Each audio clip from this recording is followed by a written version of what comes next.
Hello and welcome to another episode of Pep Talk on the Joe Maxwell Show. I am your host, Joe Maxwell. Today we're going to be talking about fitness and body goals. You know what that means. You heard me right. But before we go into today's topic, I'd like to introduce to you the guest of the week.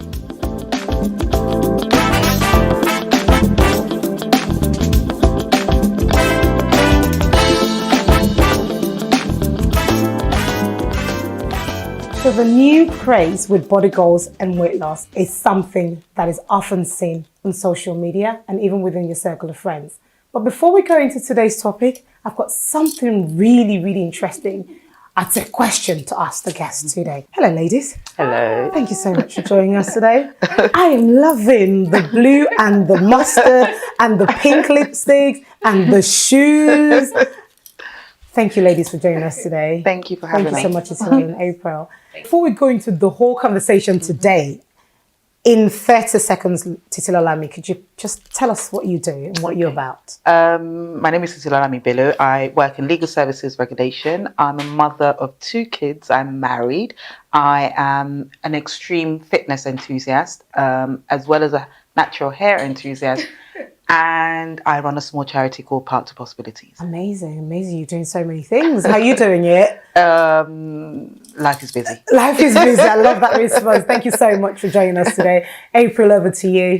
My name is April. I am a weight loss coach and a food nutritionist. I help people to lose weight from all over the world on the Lifestyle Change Video called 12-Week Weight Loss Plan. After helping my husband to lose over 40 kg. Oh, wow. Yeah, and he's been able to keep it up. So that's what I do full time. But aside that, I'm a mom to Brian and I'm married as well. Amazing. Did you just say he lost 40k? We're going to talk about that. So guys, you know why we've got Titilolami and April to talk about today's topics on body goals. But before we go into today's topic, I've got a question for our guest. And the question is, I have been seeing a whole lot of hashtags going on regards to marriage is overrated. And I'd like to know what your views are on this marriage is overrated, because you guys are married, correct? So obviously you've got kids, you're married. What are your thoughts on this whole thing of marriage is overrated? Do you believe marriage is overrated, Titi? I believe that marriage as it is sold to African women in particular is overrated. And I strongly believe that, to be honest with you, even though I'm married and even though I would marry my husband again, I do believe that is overrated. So why do you think it's overrated? I think it's overrated because of the pressure to conform to an ideal wife scenario. So we live in a modern age, but most people still expect us to do extremely traditional things that's been done in a traditional way. So, for example, I struggle to understand why, as a married woman, you're going to work full time, but you still carry the burden of the chores in the house, or the kids and the cooking and the cleaning. I think that's unacceptable. And I think, well, why? If we're both contributing to the bills, why can't we contribute to the household? Why would you not contribute to the household chores? And that is why a lot of African women look much older than their husbands. Oh Lord, absolutely. She just went right in there. Yes. Oh wow. Stress, you know. Yes. Absolutely. When you're tired from, like, for me, by the time it's 7 p.m. after putting Brian's bed, I'm just drained, like physically drained, mentally drained. So you can imagine if I don't have that support system, like my husband helps me with everything at home.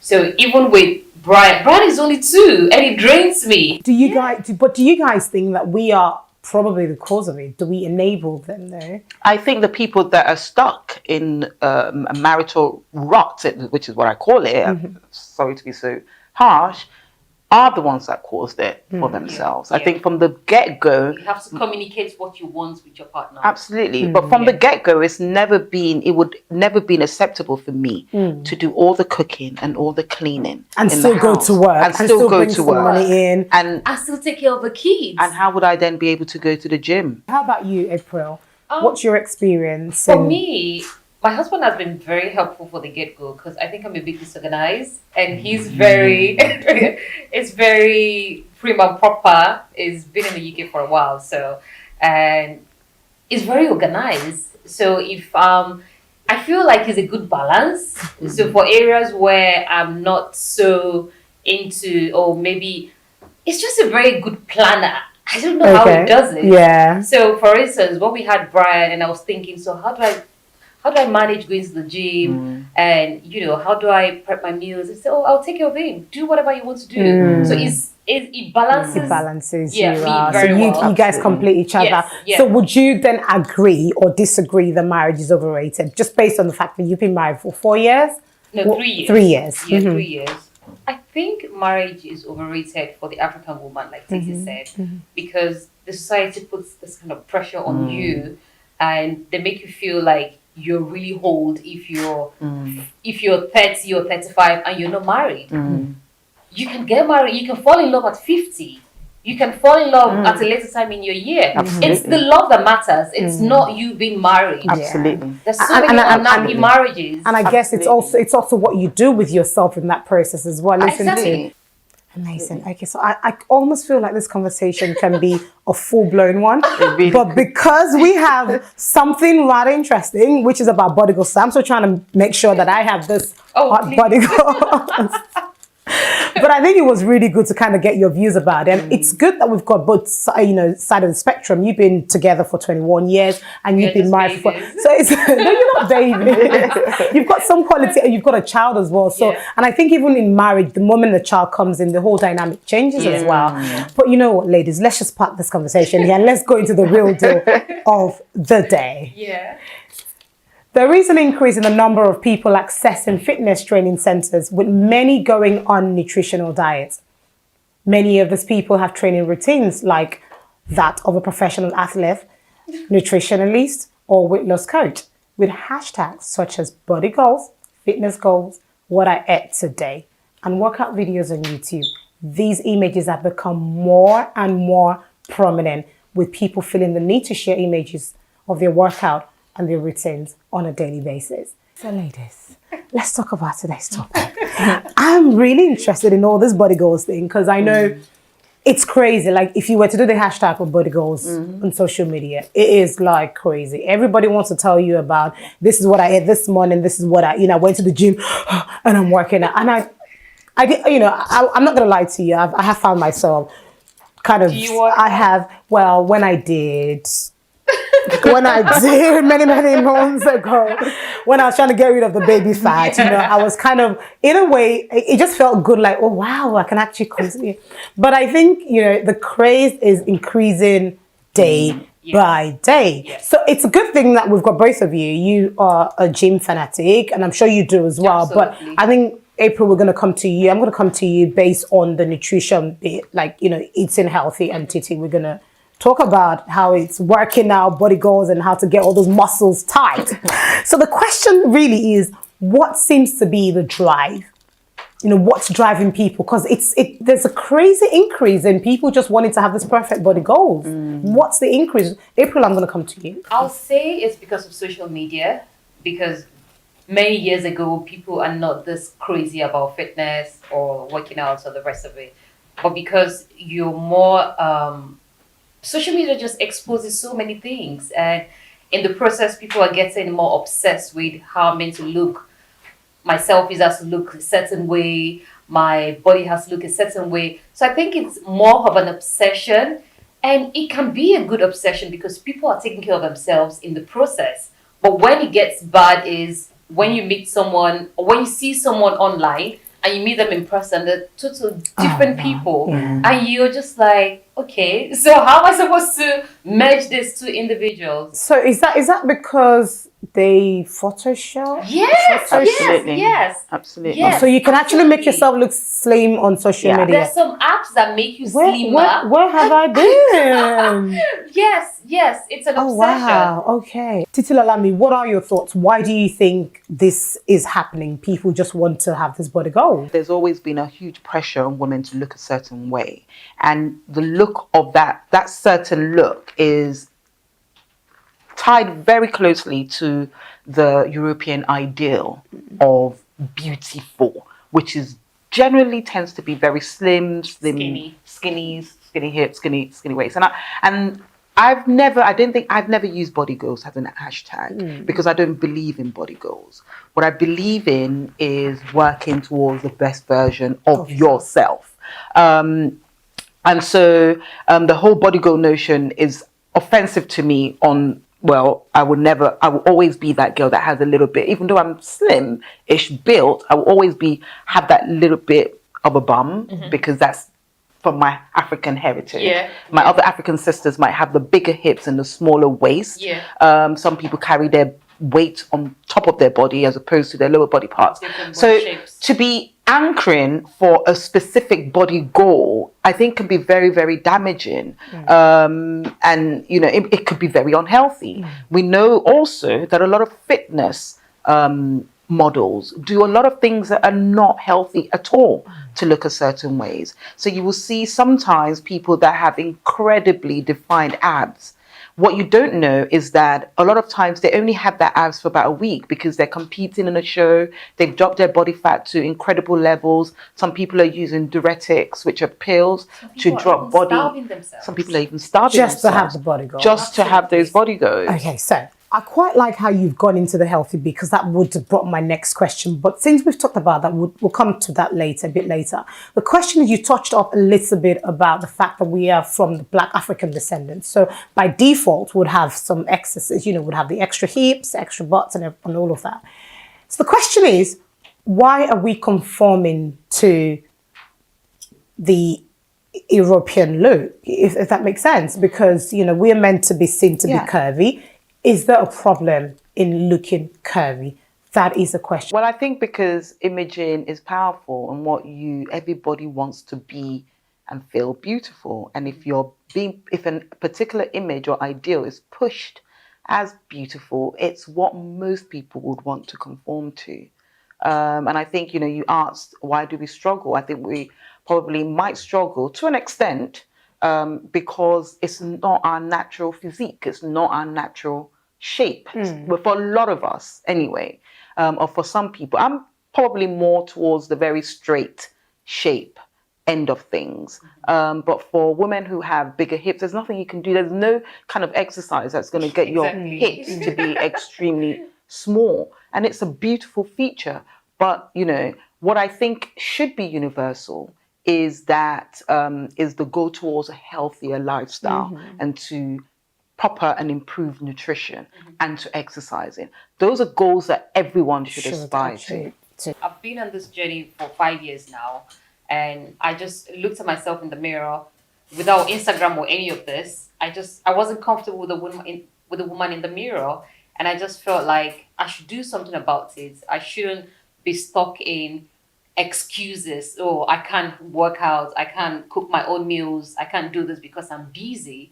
So it's an intentional act. So when you say you looked at yourself in the mirror, were you a particular size? I was overweight with a pot belly. So when you say overweight, what is overweight? Okay, so according to my BMI, I'm supposed to weigh a certain number for my healthy weight, which is what every doctor will tell you if you go visiting. Maybe you're trying to have a baby or something, they'll tell you, oh, you need to lose weight to be on your healthy weight to be able to achieve. I think being overweight clogs up fat in everyone's system, and it's not just about being curvy. Being overweight exposes you to all sorts of cardiovascular diseases. Like the other time you were saying someone was working out and then they slumped.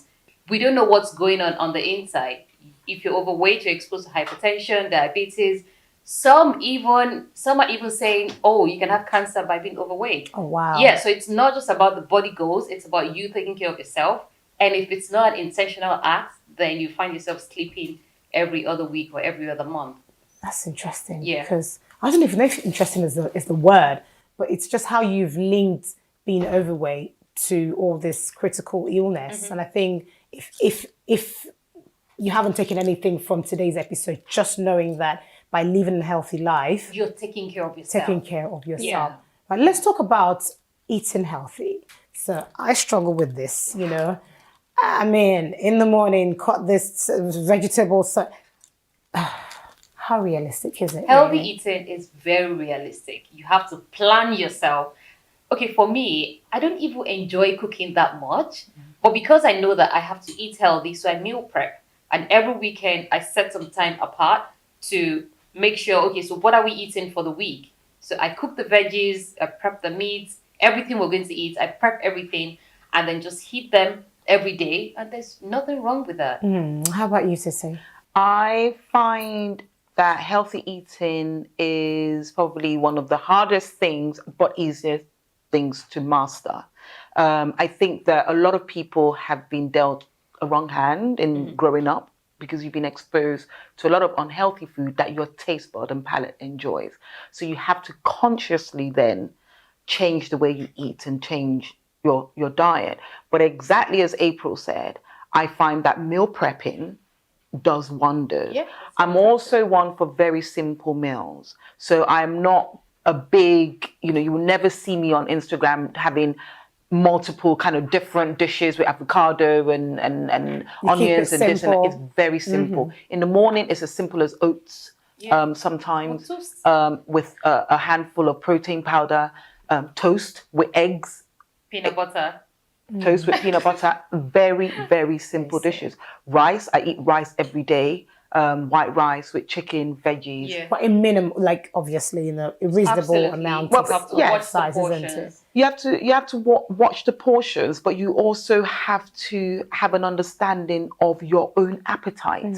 I am not a huge eater. I don't like to sit down and eat one huge meal. Whereas I have another friend who's equally as into fitness with me, but she has a higher appetite, and some of that is genetics. Metabolism as well. And metabolism as well. So she loves to eat really big meals. So what I would say is, instead of having a big bowl of rice, have cabbage. Have some rice. Really? Can you really? Yes. Was that the filling? Cabbage. Cabbage is very filling. So have your rice, have your chicken, and have some cabbage with it, because it's very filling, and the chewiness and the graininess of cabbage feels just like rice.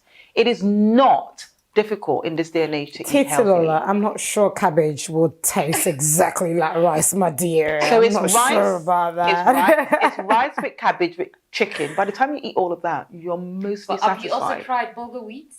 I mean, okay. Right, okay. I'll try someday the cabbage. But you know what? I also say my preference actually is to eat things like amala, eba.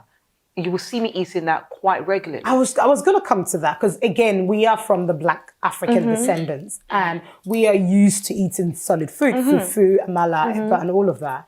Does that mean I can't eat those? Because people always... So there is this thing of the more solid you eat, the more pork belly you get. That's not true. Okay. That is absolutely not true. In fact, it is my wish and my thing to tell people to eat more African food, but you need to cook it quite differently. Yeah. The way the modern African food is cooked is quite outrageous. When you think about dishes like ayamase, it is ridiculous. Yeah. The amount of oil, the meat is fried, and then you add eggs, is too much fat. Juicy. It's just too much fat. Even simple things like moi moi, people have turned it into something ridiculous. They'll put eggs inside. They'll put fish inside. And But isn't egg meant to be healthy? Well, it can be. Okay. But imagine a little dish. Just a little side dish, because moi moi is mostly a side dish for most people, and you've put egg inside, which is protein and fat. Great. You've put fish, another protein source, and then you now add corned beef, which is a dirty meat. Used in cooking. Ladies, are you trying to say? So I cannot be. I mean, so you can have your moi moi. You can have your moi moi, but just add fish. Yeah. Just add the fish. Just add an egg. And just add an egg. And that way it is a superbly healthy meal. Amala and okra is one of the best dishes you could eat. Absolutely. Yeah. So it looks like we're getting nutritional tips over here. Absolutely. It's the way you cook your food that matters. Yeah. If you deep fry, I grill my chicken all the time and it doesn't taste any different. No. Same with plantain. Absolutely. Some people deep fry, dude, I'm like, how do you even eat that? But I love it. Not deep fried. When you can simply grill. But you know what? Okay, so meal. the other day, I love the fried. I mean, I grill the chicken and all of that, but fried fish, I love it. For the very first time, I actually grilled the fish, and it tasted exactly like it. So I agree. You're even complicating matters, especially for turkey. When you when you fry turkey, the amount of oil That comes out of it. Absolutely. Yeah. You're meant to be losing fat. You're adding in more fat with what you're eating. Okay. So on that note, I definitely do agree with you, ladies, in terms of the way we cook African food and all of that is good. So the question really is, let's talk a little bit. We're talking about the healthy bits and people who take pills and people who do other stuff, all in the name of body goals, and then give the wrong impression. April, you talked about social media and the effect it has on us. The question really is, we do have people who are out there that are using supplements or they've done implants and they've done all of that. Can we talk just a little bit about that in terms of the influence they have on people? Because I think you mentioned whilst we were offline that you know of a nutritionist or coach or trainer, a fitness model who had bought implants and all of that. And obviously she probably has lots of followers who want to have the same, and they probably squat every day and they don't get the... Let's talk about that. Okay, I think that I will sit on the two sides of the fence. You can build a butt. So you can go to the gym and you can squat and you can do some isolation exercises that will give you a fantastic butt. But you can't build boobs. And a lot of fitness models, when they drop a lot of body fat to look very lean, they will lose their boobs. Yeah. And it throws their shape off a little bit. So that's why you will see fitness models having breast implants, quite a lot. There are only very few that I know that don't have any implants. So that's quite common. And I think that is for understandable reasons because your breasts are fat tissues. Yeah. And when you're lean, you lose all of that. And when they're competing, the symmetry matters. So that's why they do the implants, the breast implant. For the butt implants, I struggle because you can build that. It takes time, it takes dedication, but you can build that, you know. But there are other things that you mentioned. There are pills, and people do take pills. Yeah. I think that you need to be, it goes back to realistic. You need to look at yourself, and I've done that a lot. Look at yourself in the mirror. What is achievable and what is realistic with the genetics that you've been given. Right. And that is the version that you should work towards, not an unrealistic image. That's good. Thank you very much. How about you, April? Let's just quickly round Same up. applies to me. Whatever you want to do with your body, it's your body. It's what you want to do with yourself. But then when you now portray a false image to people around you, especially your followers, that now brings into, okay, so what exactly are you trying to preach? You didn't get this butt from squatting. I mean, we know how to squat, right? We'll never achieve. So you just have to be honest. If you want to have a butt implant, go ahead and do it. It's for you. It's for yourself. But don't make people feel like you did it by squatting. Right, ladies, I think we are done with time. Oh, really? We are done. No. I know. I know we could carry on talking about this. Could. And this is another conversation that I know that a lot of people really want to hear. Because when I look at your pictures, I'm like, how did you get those? Both of you, you've got amazing abs. I mean, we're going to need to talk after this. Because I need to get those abs. But I'm not sure about the eating lifestyle. We're going to have a chat. We can have a chat about that. We'd like to hear from you on what your real definition of body goals are. And that's it for us on today's episode on Pep Talk series. Join the conversation using hashtag #JoeMaxwellShow or email us at info@joemaxwellshow.com. See you again same time next week. Until then, I'm Joe Maxwell.